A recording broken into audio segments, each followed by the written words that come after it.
I made a handmade gift for my father-in-law's retirement party. He opened it, looked at me, and said, "You should sell these when the job market gets tight." Everyone laughed.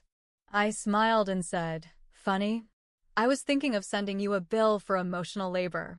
I'm 39, married for 7 years. My husband is a good guy. Honest, hardworking, a bit naive when it comes to family politics, but who isn't? His dad, Robert, just retired from his job as a senior project manager for a construction company based in Chicago. Worked there 38 years. Very old school. Very, I did it myself so you should too, energy. You know the type. Wears the same watch for 20 years. Thinks therapy is for quitters. Loves telling people to pull themselves up by their bootstraps. I've always tried to be polite. He's never liked me. Too artsy. Too emotional. I'm a woodworker, which in his eyes is a hobby, not a job, even though I've sold hundreds of pieces. So, Robert's retirement party.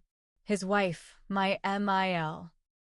Rented a beautiful venue near the Chicago River. 150 guests. Suits and dresses. Open bar. Fancy little crab cakes being passed around on silver trays. I spent 3 weeks making him a custom wooden keepsake box.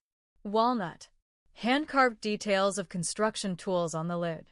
Inside was lined with velvet and had compartments for watches, cufflinks, whatever. Took me 50+ hours.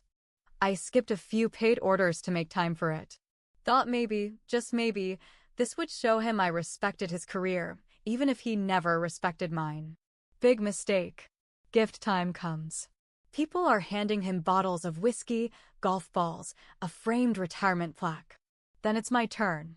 He opens the box, stares at it, runs his hand along the edge like he's checking the wood grain. Then he chuckles. "You should sell these when the job market gets tight." People laughed.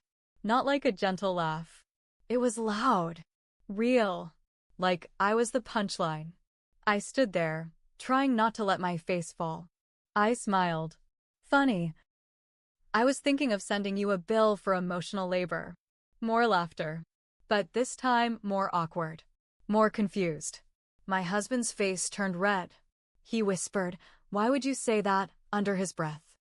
I didn't answer. I didn't eat that night. I sat at the table while everyone else danced and drank and toasted to Robert's legacy. My gift sat unopened on the gift table like an unwanted toy on Christmas morning. The car ride home was silent. My husband tried to start conversation, but I kept my answers short. The next day, I took back my gift. Walked right into their house, told my mill I forgot to include something inside, and took it. She didn't ask questions. Just nodded, probably sensing something was off.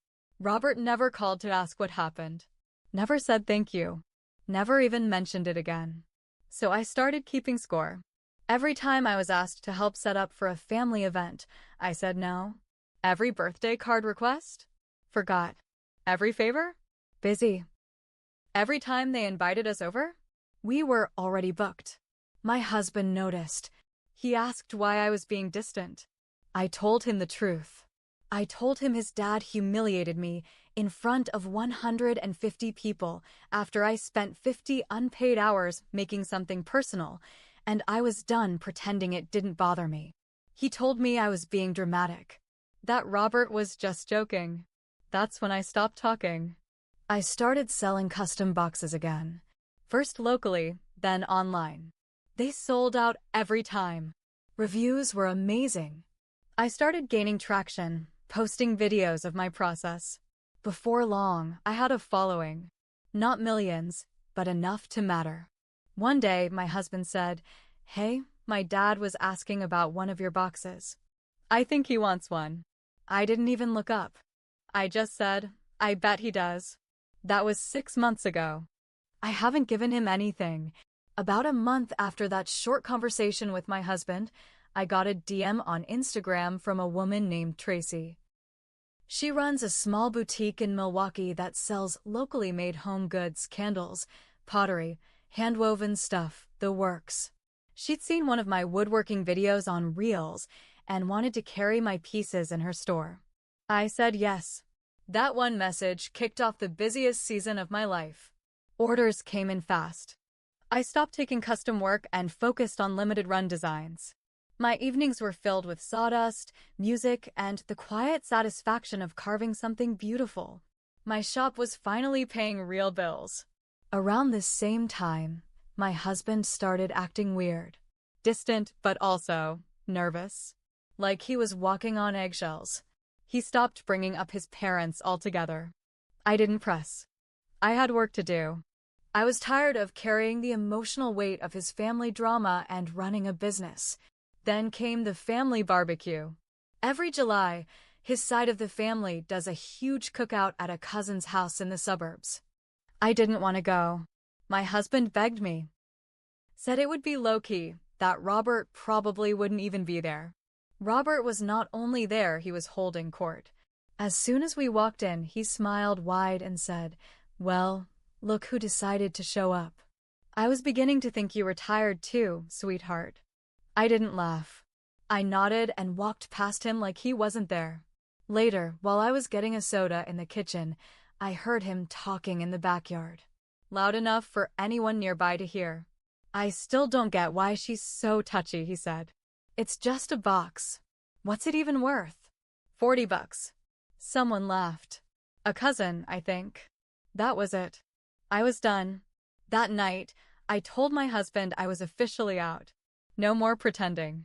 No more small talk. I would be civil, but I wasn't going to any more events. I wasn't sending gifts. I wasn't tolerating his father treating me like I was a joke. My husband sat on the couch for a long time. Didn't say much. Then finally said, "You know he has cancer, right?" I didn't. Stage 2 pancreatic. Not terminal yet. Treatable. But serious. And, just like that, I was supposed to feel guilty. I was supposed to forget the years of comments. The eye rolls. The way he always introduced me as the artsy one. The way he'd say, "So what does that really pay?" every time someone mentioned my work. Suddenly, everyone wanted me to be the bigger person. Life is short. You don't want regrets. He didn't mean it like that. I stayed quiet. But the part that really messed with my head? 2 weeks later, I got an email from Tracy again. She'd gotten a message through her store's website from someone claiming to be a concerned customer, saying she should be careful about the ethics and political views of the people she partners with. I asked to see it. She sent a screenshot. It was from Robert's personal email. The same one he used for family stuff. The same one I've seen in dozens of forwarded jokes and birthday invites. He tried to tank my business. I stared at the screen for a long time. My hands were shaking. I didn't cry. I just got cold. Numb. I called my husband at work. "Your dad tried to screw with my business." "What?" "I have the email. He sent it to Tracy.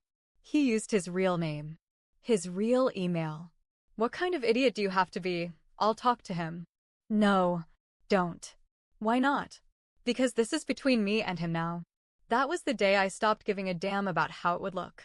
No more soft voice. No more playing the peacemaker. He made it war. And I don't lose those. So now I knew the truth. Robert, my father-in-law, went behind my back, messaged a business partner of mine pretending to be a concerned citizen, trying to warn her about my ethics and political views. Which is rich coming from a man who once told a waitress she looked too pretty to be wearing pants. I didn't confront him right away. I needed time. I needed to think. And I needed to be smart. You don't walk into a war without knowing the terrain. So I started watching.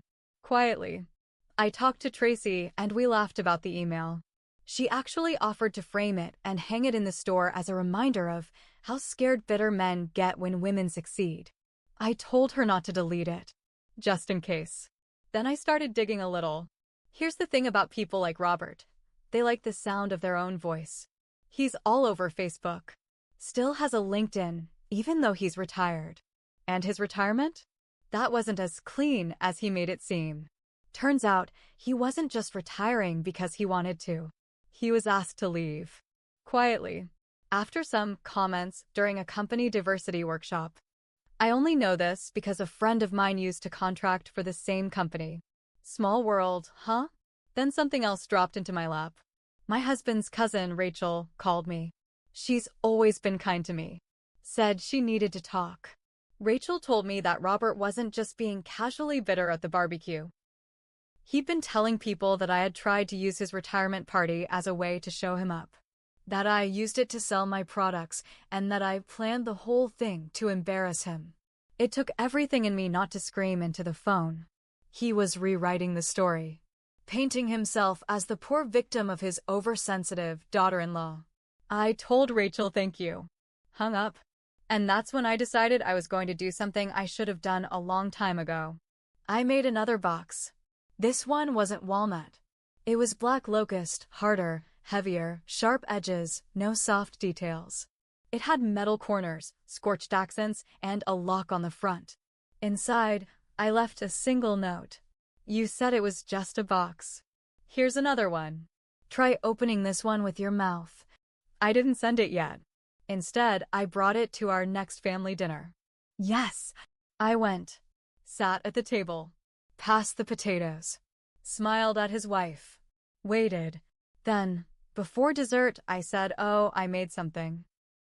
Thought Robert might want to open it. He looked confused. Opened it in front of everyone. The room went quiet when he read the note. He closed the box. Didn't say a word. My husband stared at me, wide-eyed. I looked at Robert. And I said, "Now you can say you have a second one you didn't earn." No one laughed. Robert stood up, walked out the back door. Everyone stared at me like I slapped the Pope. I ate my dessert in peace. Then I left. Next day, my husband got a call from his dad. This is where it gets weird. Apparently, Robert's lawyer had called him earlier that week about unauthorized use of his name online. One of his old colleagues saw something I posted about woodworking and connected the dots. He thought Robert was involved. He wasn't. But suddenly he was worried about his name being tied to my growing business. He wanted me to sign something, some kind of agreement that I wouldn't use the family name in any of my work. I laughed when my husband told me. "I never even liked your last name," I said. Then I went online and I changed everything. All my accounts. All my branding. I started using my maiden name again. But I didn't stop there. I sent copies of the email he wrote to Tracy to a few family members who'd asked what was really going on. No comment. Just a screenshot. Let them draw their own conclusions. Suddenly, invites stopped coming. Group texts got quieter.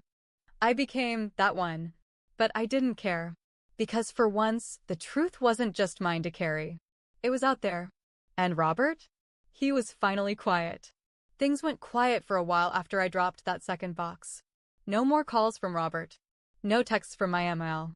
Family group chat went dead. My husband was in the middle as usual. They just need time, he kept saying. I didn't argue. I just focused on my shop. By fall, things really took off. One of my box designs went viral after a lifestyle influencer posted about it. Orders exploded. I hired 2 part-time helpers. I even got invited to a handmade goods expo in Indianapolis. My name was on banners. I was doing it. Without anyone's approval. Without Robert's sarcasm. Without anyone pretending I was just a woman with a hobby. Then the hammer dropped. My husband came home one night, quiet, tense. Sat down, rubbed his face like he was about to confess to a crime. "I have to tell you something," he said. He pulled up a copy of a bank statement on his phone. A joint account he and his father used years ago, back when they were doing a real estate thing together. Apparently, Robert had borrowed 10 grand from it in July. Without saying a word. But that wasn't the worst part. He used it to hire a consultant to manage his public image online. A PR guy. He paid someone to fix his online reputation, just in case anything from my business or social media connected back to him. Let me say that again. The man tried to erase me from his digital life. And he used our money to do it. That's when I saw red. You want revenge? Here's how it starts. I called Tracy. Asked if she still had the original email from Robert. She did. Then I called the Small Business Association chapter in Chicago, where Robert was listed as a mentor volunteer for retired professionals. Sent them the email too. No message, just the facts. A man targeting a woman-owned business with false accusations. A few days later, he was politely released from his volunteer duties. But I wasn't finished. I took the walnut box. The original one, the retirement gift he never thanked me for. I posted a video on my channel. Titled it, "The Box I Made for the Man Who Called It Junk." Told the whole story. Every word. From the party, to the joke, to the email, to the PR cleanup. I kept names out of it, but anyone who knew us, they knew. The video blew up. 200,000 views in a week. Comments rolled in. People sharing their own family stories. Their own Robert moments. But here's the twist. I didn't feel better. I felt tired. Tired of carrying this fight. Tired of the anger. Even revenge has a weight to it. That night, I went into my workshop alone. Sat in the dark. Looked at the black locust box, the one I gave him at that last dinner. The one with the note. And I cried, not out of regret. Out of loss.